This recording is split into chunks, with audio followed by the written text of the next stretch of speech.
Indonesia akan melawan Irak hari ini untuk memperebutkan peringkat ketiga Piala Asia U23.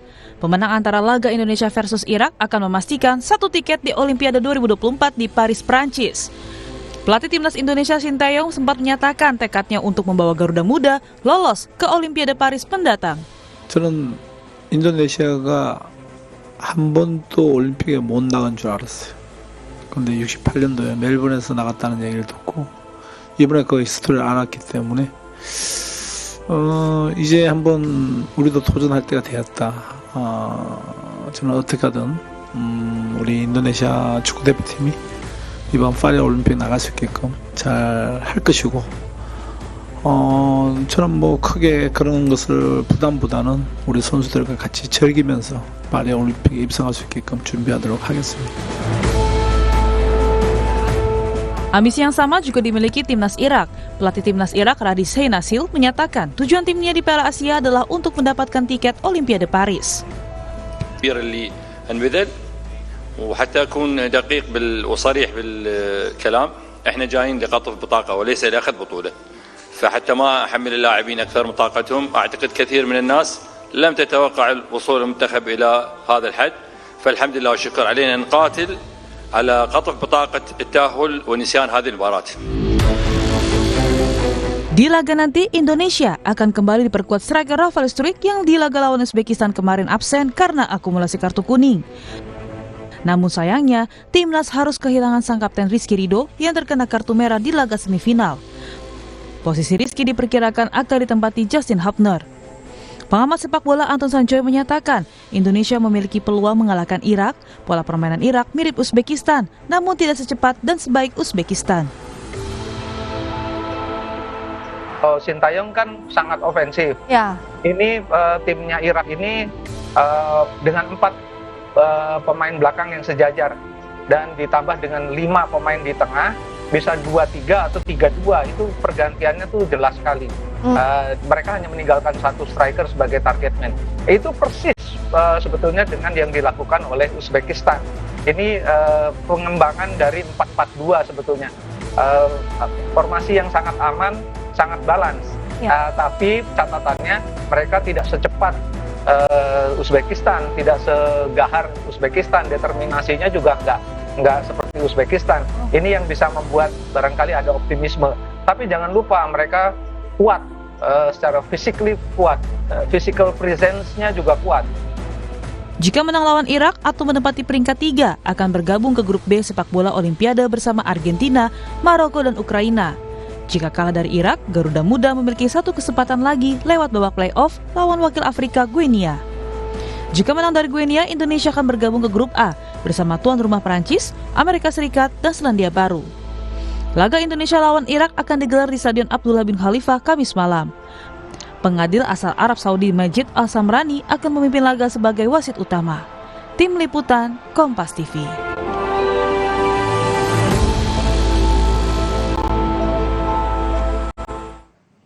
Hari ini Garuda Muda akan bertanding melawan Irak demi merebut peringkat 3 Piala Asia U23 sekaligus tiket Olimpiade Paris, Prancis.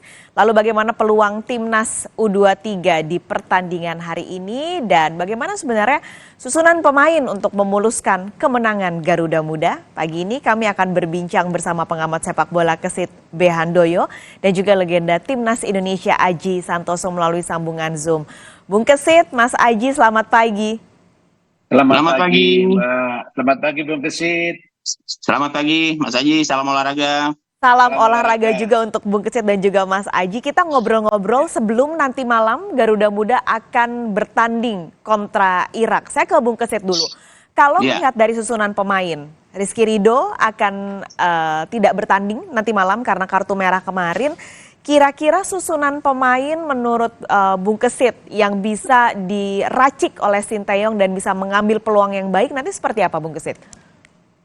Ya, pertama-tama tentu sebuah kerugian ketika Indonesia harus kehilangan Rizky Ridho, ya, kapten tim sekaligus pemain andalan Indonesia di lini pertahanan. Pertandingan-pertandingan yang dilalui Indonesia yang diperkuat oleh Rizky Ridho, ya. Kalau saya simak bagaimana penampilan dari pemain belakang ini, memang sangat konsisten ya. Dia tampil begitu percaya diri, tampil begitu tenang, tampil begitu baik lah sepanjang pertandingan, dan di pertandingan perebutan tempat ketiga dia harus absen. Masalahnya sekarang siapa yang akan mengganti posisi dari yang ditinggalkan oleh Rizky Ridho ya. Kalau kita melihat dari apa yang ada di komposisi pemain, Sintayong boleh jadi posisinya bakal digantikan oleh Komang Teguh ya. Menurut saya Komang Teguh juga tampil cukup baik, bahkan dia juga sudah menciptakan gol. Di belakang 3 pemain yang bisa dipercaya untuk menghadapi Irak itu mungkin Justin Hapner, kemudian juga Muhammad Ferrari dan Komang Teguh. Ya, ini kalau untuk lini pertahanan dengan absennya Rizky Ridho. Gitu. Ada Komang Teguh, ada Ferrari yang juga kemudian akan menggantikan. Dan Hapner. Ya. Kalau Mas Aji, ini kan juga selain kita melihat komposisi pemain yang ditaruh di lini-lini yang memang terkuatnya, yang juga tidak kalah harus perhatikan adalah soal mental nih, Mas Aji. Kemarin banyak yang melihat bahwa kok performa timnas tidak sebaik ketika melawan Korsel gitu. Sepertinya bebannya berat sekali ini timnas U23 ketika melawan Uzbekistan kemarin. Kalau dari sisi Mas Aji, gimana sih Mas memulihkan, apalagi ini kan abis kalah di pertandingan yang harusnya bisa diambil peluangnya. Ini untuk memulihkan mental para pemain U23 nanti seperti apa Mas Aji?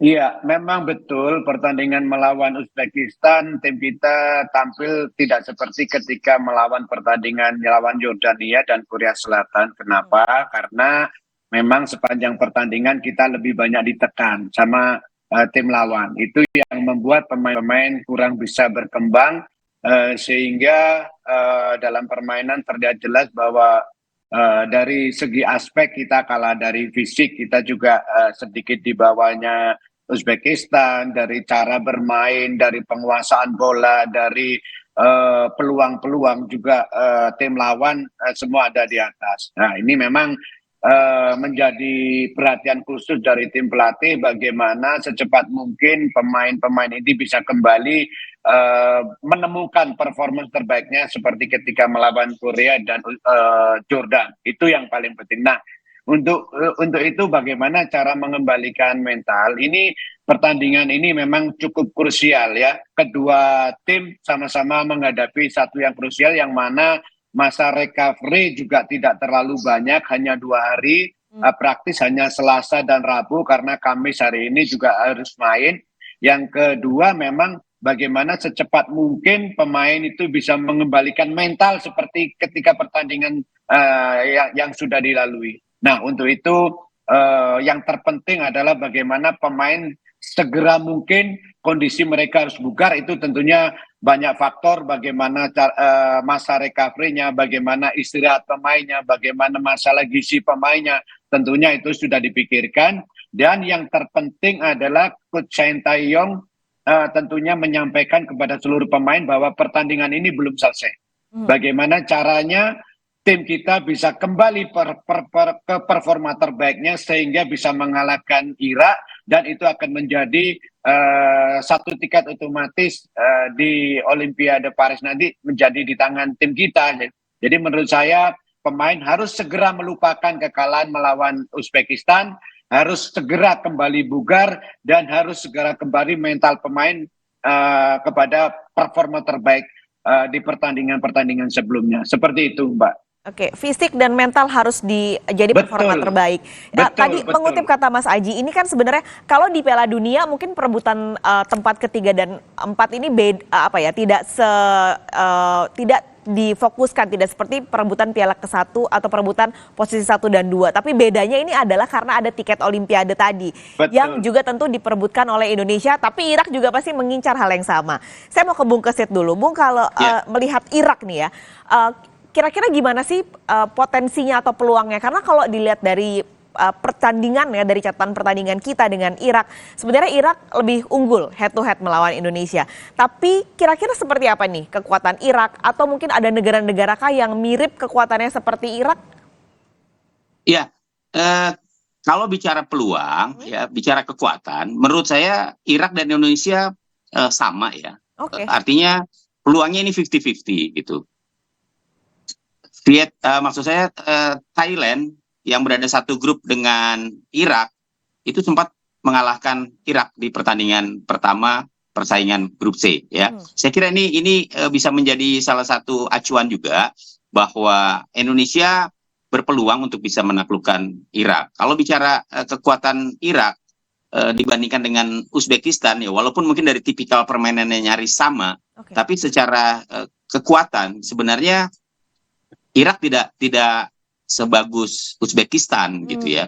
Jadi kesempatan Indonesia untuk bisa memenangkan pertandingan ini sangat terbuka.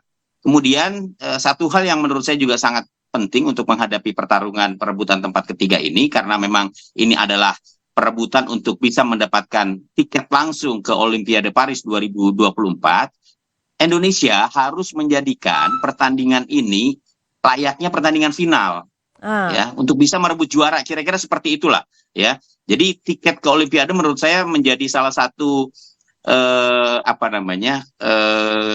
ya motivasi lah untuk para pemain Indonesia supaya tampil lebih dengan disiplin tinggi, tampil dengan determinasi yang tinggi sehingga kita bisa memenangkan pertandingan ini dan tidak harus melakukan pertandingan playoff ya untuk mendapatkan satu tiket tersisa ke Olimpiade. Jadi inilah kesempatan yang harus betul-betul disiapkan, harus betul-betul dimanfaatkan untuk bisa menyelesaikan pertarungan ini dengan kemenangan.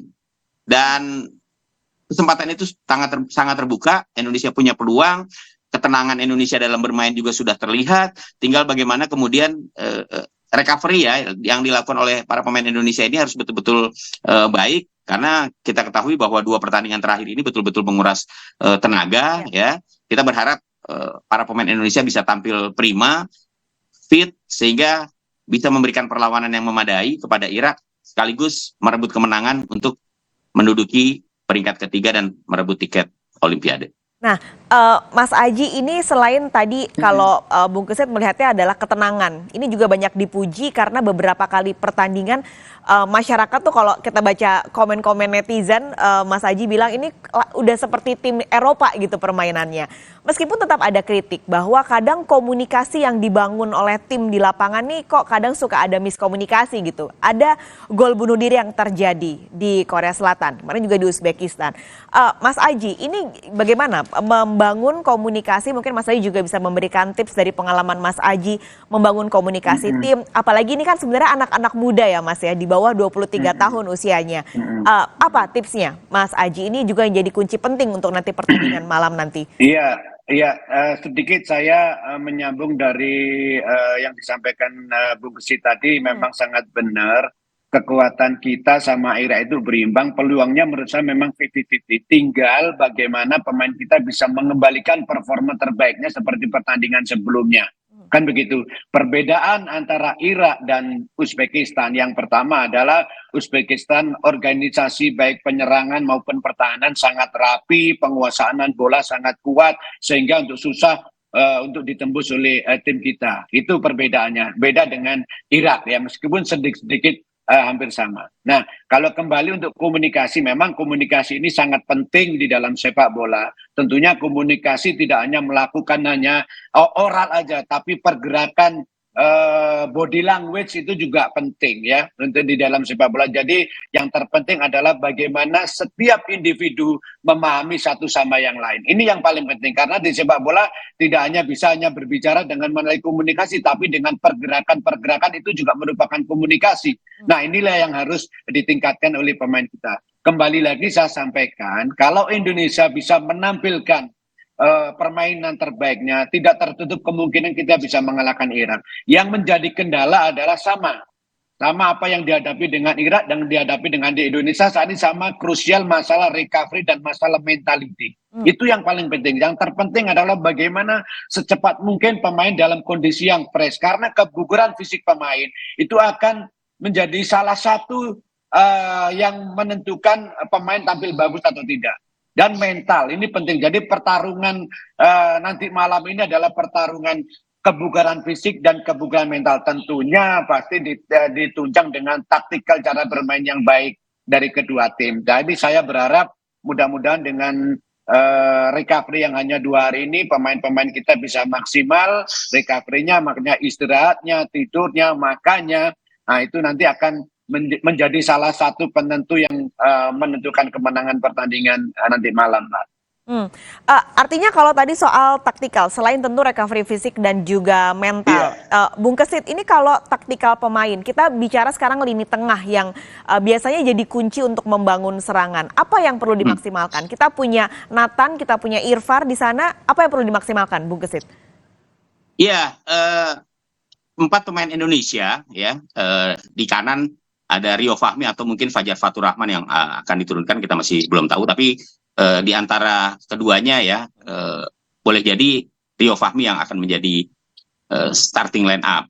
Kemudian ada Ivar Jenner, kemudian juga ada Nathan, dan juga ada Pratama Arhan di kiri ya. Saya pikir memang pemain-pemain di lini tengah ini akan menjadi kunci ya. Kita tahu dalam pertandingan menghadapi Korea Selatan, mereka lah yang tampil begitu gigih ya.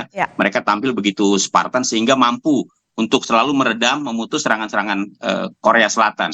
Tapi pada saat menghadapi Uzbekistan, lini tengah kita kan seperti tidak berjalan dengan baik ya. Karena apa? Karena pressing-pressing ketat yang dilakukan oleh Uzbekistan memaksa mereka untuk lebih banyak bertahan. Ketika akan melakukan transisi dari bertahan ke menyerang, ini mereka kerap terkendala. Kenapa? Karena itu tadi, para pemain Uzbekistan itu pressingnya sangat-sangat luar biasa. Jadi tidak heran kalau jarang sekali peluang-peluang yang kemudian bisa kita ciptakan di area pertahanan Uzbekistan. Nah, ini saya pikir harus menjadi perhatian lagi bagi STY ya. Menghadapi Irak, lini tengah Indonesia harus bisa lebih optimal. Ya, kita sudah melihat pada saat menghadapi Korea Selatan misalnya, itu tampil begitu baik ya. Kalau kondisi ini bisa diciptakan lagi pada saat menghadapi Irak, peluang ya untuk bisa melakukan serangan secara frontal di lini pertahanan Irak ini akan semakin terbuka. Dengan semakin banyaknya serangan yang dilakukan, maka membuka peluang untuk bisa menciptakan gol. Kita bersyukur karena Rafael Strike sudah bisa diturunkan dalam pertandingan malam nanti. Artinya trio di depan ini akan menjadi kembali menjadi andalan Indonesia ya. Rafael Strike, kemudian juga Marcelino Ferdinand dan Witan Sulaiman. Ya, kita harapkan dengan kekuatan lini tengah yang bisa pulih lagi, ini akan membuka kesempatan bagi ketiga pemain penyerang Indonesia untuk bisa menciptakan gol.